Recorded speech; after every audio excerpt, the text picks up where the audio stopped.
How is what transportation alternatives is doing compared to Bike NYC or Riders Alliance? Yeah, for sure. So, I mean, we would consider ourselves part of this transit equity space where there's a couple different organizations who have been doing the work.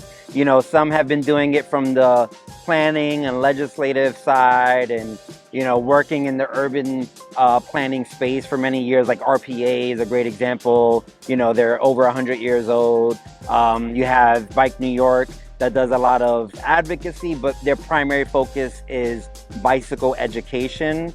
So doing a lot of classes for adults, children, partnering with institutions and schools to really uplift bicycle education and get bicycle education more normalized in New York City. It's really just like how we talk about swimming needs to be a skill set that everyone has, and everyone should have access at a very young age to swim classes. Same thing with bicycle education, right? It's really an equity issue that we live in an urban city where, you know, biking is one of the most viable ways to get around this city, safest, most affordable ways, but a lot of kids don't have access to bicycles or don't know how to ride a bike or how to do it safely. So that's really a lot of the focus for Bike New York, in addition to the bike advocacy. And then you have organizations like Riders Alliance, which really focuses on public transportation, you know, so they're really trying to organize riders who are using our public transportation system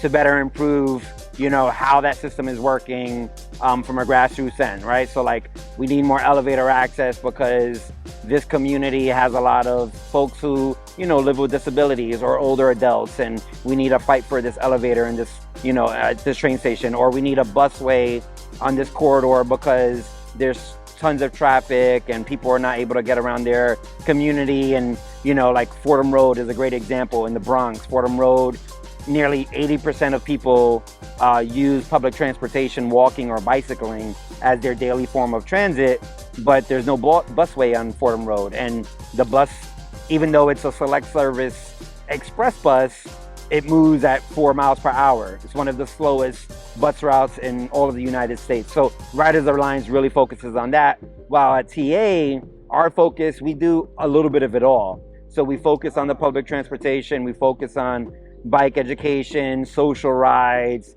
promoting bicycling, but we really talk about transportation access generally, you know? So how can we transform our streets so it's safer, not only for cyclists, but also for pedestrians, people who are walking, using sidewalks, people who need curb cuts, people who have limited mobility, people who maybe are living with some visual or hearing impairments. So we really come at it from that end. And we also are very activist driven. And what I mean by that is, you know, even though we have a staff of, you know, nearly 40 people, you know, that 40 people is not a lot to cover all the work that needs to happen in New York City. No, So we're really activist driven.